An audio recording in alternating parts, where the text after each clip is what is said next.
Assalamualaikum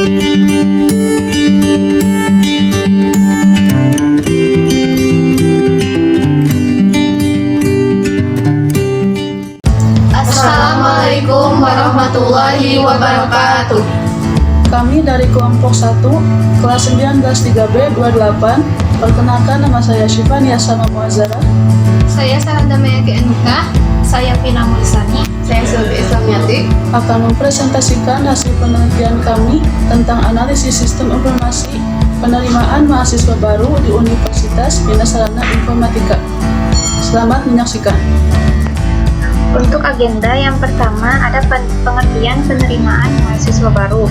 Yang kedua, pengertian dari sistem. Yang ketiga, hasil analisa sistem informasi. Keempat, struktur organisasi. Kelima, prosedur sistem berjalan. Dan keenam, karakteristik sistem. Yang pertama, penerimaan mahasiswa baru. Penerimaan mahasiswa baru merupakan aktivitas rutin yang diselenggarakan setiap tahunnya di berbagai institusi pendidikan, baik itu merupakan sekolah maupun universitas, institut, ataupun politeknik. Kemudian ada sistem. Pengertian sistem ada beberapa pengertian sistem menurut para ahli seperti menurut Gordon B. Davis, yaitu sistem merupakan seperangkat unsur-unsur yang terdiri dari manusia, alat, konsep, dan prosedur yang dihimpun menjadi satu untuk maksud dan tujuan bersama. Dan menurut Raymond McLeod, sistem merupakan sekelompok elemen yang terintegrasi dengan maksud yang sama untuk mencapai suatu tujuan. Kemudian, karakteristik sistem. Yang pertama, ada komponen. Elemen-elemen yang lebih kecil disebut sebagai subsistem.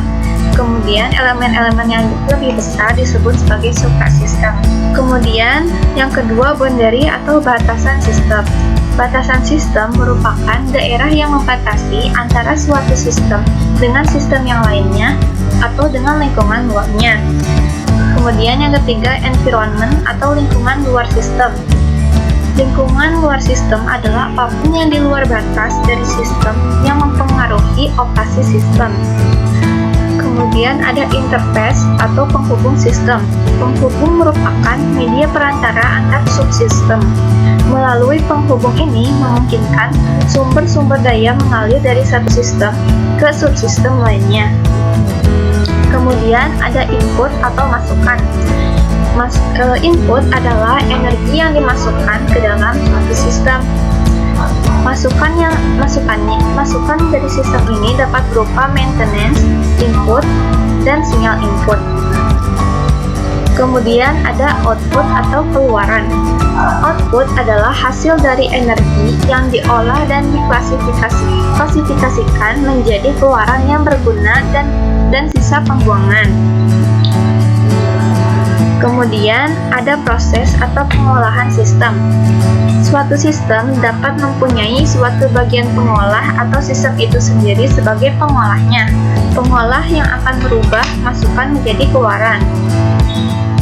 Kemudian ada object and goal atau sasaran dan tujuan sistem. Suatu sistem pasti mempunyai tujuan atau sasaran. Kalau suatu sistem tidak mempunyai sasaran, maka operasi sistem tidak akan ada gunanya. Sasaran dari sistem sangat menentukan sekali masukan yang dibutuhkan sistem dan keluaran yang akan dihasilkan sistem. Suatu sistem dikatakan berhasil bila mengenai sasaran atau tujuannya. Kemudian, klasifikasi sistem. Klasifikasi sistem informasi adalah suatu bentuk kesatuan antara satu komponen dengan satu komponen lainnya.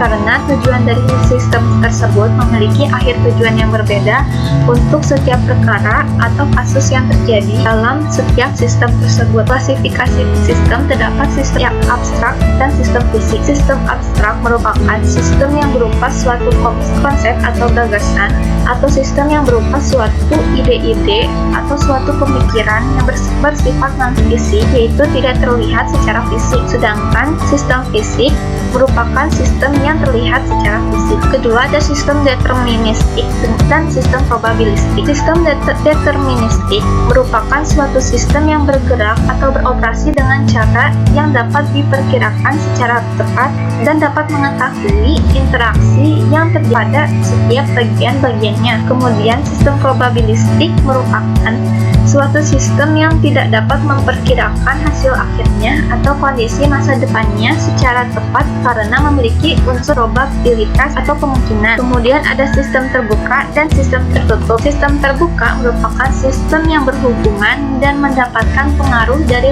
lingkungan luar untuk mendapatkan inputan dan melakukan proses sehingga menghasilkan keluaran. Kemudian sistem tertutup merupakan kebalikan dari sistem terbuka, yaitu sistem yang tidak berhubungan dan tidak mendapatkan pengaruh dari lingkungan luar, sehingga sistem ini tidak melakukan pertukaran materi, energi, ataupun informasi dan secara otomatis akan bekerja tanpa adanya campur tangan dari lingkungan luar. Kemudian ada sistem alamiah dan sistem buatan. Sistem alamiah merupakan sistem yang terjadi karena proses-proses alam tanpa adanya campur tangan manusia, karena memang tidak ada campur tangan manusia dan merupakan proses yang alamiah. Selanjutnya, sistem buatan merupakan sistem yang dirancang oleh manusia atau merupakan sistem yang proses terjadinya melibatkan campur tangan manusia. Sistem ini melibatkan mesin sehingga seringkali disebut human machine system. Kemudian ada sistem sederhana dan sistem kompleks. Dilihat dari tingkat kerumitannya,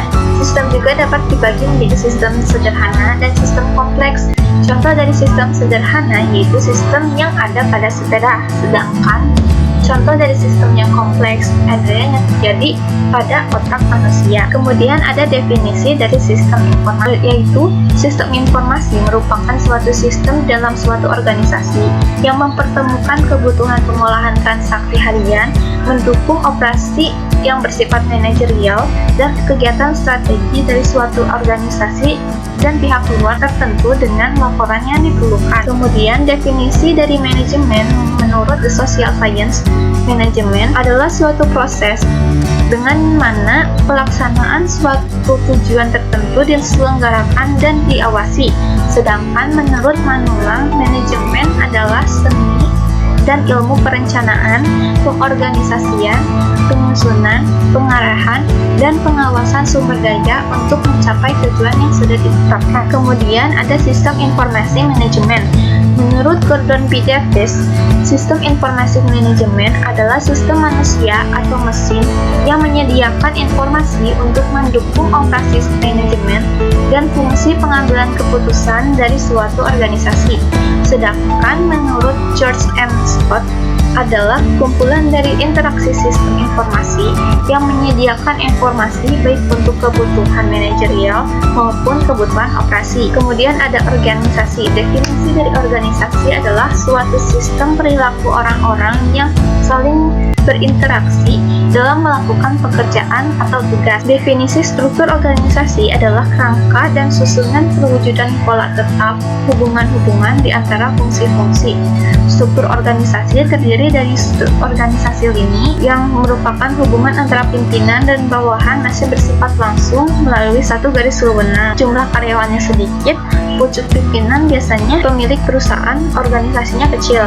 Kemudian struktur organisasi lini dan staf, organisasi besar dan kompleks, jumlah karyawannya besar, hubungan antar atasan dan bawahan tidak bersifat langsung. Kemudian ada struktur organisasi fungsional yang merupakan pembidangan tugas dapat dibedakan dengan jelas. Spesialisasi karyawan dapat berkembang optimal, bawahan akan menerima perintah dari beberapa atasan. Kemudian visi dan misi perusahaan. Visi merupakan sesuatu yang didapatkan untuk dimiliki di masa depan, menggambarkan aspirasi masa depan tanpa menspesifikasi cara-cara untuk mencapainya. Misi merupakan apa yang harus dikerjakan oleh perusahaan dalam usahanya mewujudkan visi yang telah dirumuskan. Selanjutnya yaitu hasil analisa sistem informasi. Yang pertama yaitu sejarah perusahaan. Perubahan Akademi Bina Sarana Informatika atau BSI menjadi Universitas Bina Sarana Informatika atau UBSI telah diresmikan.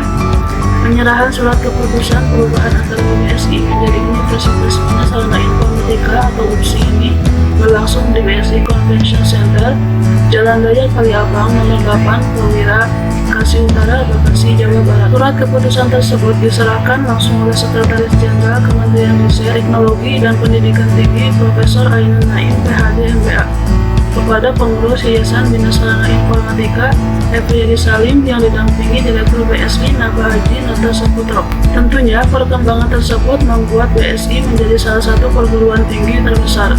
BSI memiliki 6 akademi, 25 kampus se-Indonesia, dan kurang lebih 20.000 mahasiswa aktif. Mahasiswa yang berada di daerah maupun di ibu kota akan merasakan hak yang sama baik dari sistem pembelajaran, pengembangan kompetensi, hingga kesempatan berkarir yang akan dimiliki oleh lulusan UPSI. Selanjutnya yaitu visi dan misi. Visinya adalah menjadi universitas unggul di bidang ekonomi kreatif pada tahun 2033. Misinya menyelenggarakan program pendidikan akademik dan vokasi yang mendukung ekonomi kreatif. Menjadi universitas unggul di bidang ekonomi kreatif pada tahun 2033. Menyelenggarakan penelitian berkualitas, menjadi universitas unggul di bidang ekonomi kreatif pada tahun 2033. Menyelenggarakan pengabdian masyarakat dalam rangka meningkatkan kualitas sumber daya manusia, mengelola universitas secara mandiri dengan tata kelola yang baik melalui pengembangan kelembagaan yang berorientasi pada mutu. Menjadi universitas unggul di bidang ekonomi kreatif pada tahun 2033. Selanjutnya yaitu tujuan. Salah satunya yaitu menghasilkan lulusan yang memiliki kemampuan dalam mengembangkan, mengimplementasikan, dan menyebarkan teknologi di bidang ekonomi kreatif yang sesuai dengan kebutuhan masyarakat, industri, dan dunia usaha. Struktur organisasi Yayasan Bina Sarana Informatika. Yang pertama, Rektor. Rektor adalah pemimpin dan penanggung jawab tertinggi di Universitas Bina Sarana Informatika.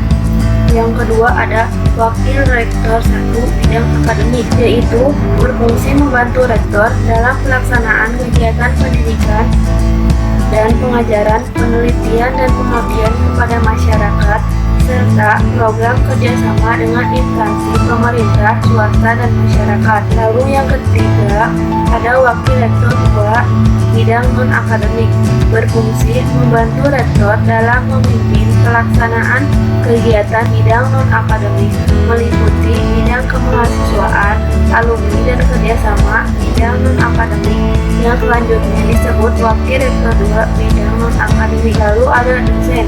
Dosen di sini yaitu tenaga pendidik profesional dan ilmuwan dengan tugas utama mentransformasikan, mengembangkan, dan menyebarluaskan ilmu pengetahuan dan teknologi melalui pendidikan, penelitian, dan pengabdian kepada masyarakat. Lalu ada dosen penasihat akademik yang berfungsi dan mempunyai tugas dan wewenang, tanggung jawab, dan hak secara penuh dalam kegiatan perwakilan terhadap sejumlah mahasiswa. Lalu mahasiswa Universitas Bina Sarana Informatika, yaitu mahasiswa peserta didik pada program sarjana dan diploma 3. Lalu mahasiswa baru adalah mahasiswa yang telah diterima untuk mengikuti pendidikan dan program sarjana dan diploma 3 Universitas Bina Sarana Informatika. Selanjutnya yaitu prosedur sistem berjalan. Yang pertama, prosedur pendaftaran online. 1. Download aplikasi PNB Universitas Bina Sarana Informatika di Play Store. Kemudian pilih menu daftar, dilengkapi dengan alamat email, nomor HP, foto diri, dan foto diri plus KTP. Selanjutnya, jika berhasil, sistem akan mengirim pesan melalui SMS dan email. Yang keempat, kemudian bayar biaya pendaftaran. Jika proses pembayaran sukses, petunjuk sari ujian saringan online akan dikirim melalui SMS atau email. Selanjutnya yaitu prosedur ujian sari online. Yang pertama, buka aplikasi PNB Universitas Bina Sarana Informatika. Kedua, login ke sistem dengan email dan nomor HP. Yang ketiga, klik ujian saringan. Yang keempat, jika dinyatakan lulus, lanjut ke daftar ulang. Lalu ketentuan daftar ulang dan biaya akan dikirim melalui email dan SMS. Setelah dinyatakan lulus, prosedur daftar ulang online yaitu yang pertama, lakukan pembayaran biaya kuliah sesuai dengan program studi yang telah dipilih sebelumnya dan pilihan waktu. Kemudian siapkan dokumen dalam bentuk scan saat daftar ulang, kemudian diupload. Selanjutnya, karakteristik sistem informasi. Yang pertama, komponen. Contohnya calon mahasiswa dan admin. Yang kedua, environment. Contohnya rektor. Yang ketiga, boundary. Contohnya penerimaan baru di UBSI. Yang keempat, interface. Contohnya calon mahasiswa mendaftar ke UBSI. Yang kelima, input. Contohnya alamat email, nomor HP, foto diri plus KTP, ijazah, dan KK. Yang keenam, proses. Contohnya, calon mahasiswa melakukan pendaftaran di aplikasi PMB UBSI. Yang ketujuh, output. Contohnya, nama induk mahasiswa dan jadwal semot dan ORMI. Yang kedelapan, goals. Contohnya, calon mahasiswa dapat masuk sebagai mahasiswa UBSI. Selanjutnya, permasalahan. Yang pertama, sering terjadi error setiap akan melakukan pendaftaran yang mengakibatkan reload ke halaman utama. Yang kedua, pemberian informasi kode pembayaran yang terlambat sehingga calon mahasiswa baru melewati waktu tempo pembayaran. Yang ketiga, selalu kembali ke halaman awal setiap akan melakukan login di aplikasi. Yang keempat, aplikasi belum melakukan update pada saat penerimaan mahasiswa baru sudah dimulai. Terima kasih sudah menonton, semoga bermanfaat. Mohon maaf bila ada kesalahan. Wassalamualaikum warahmatullahi wabarakatuh.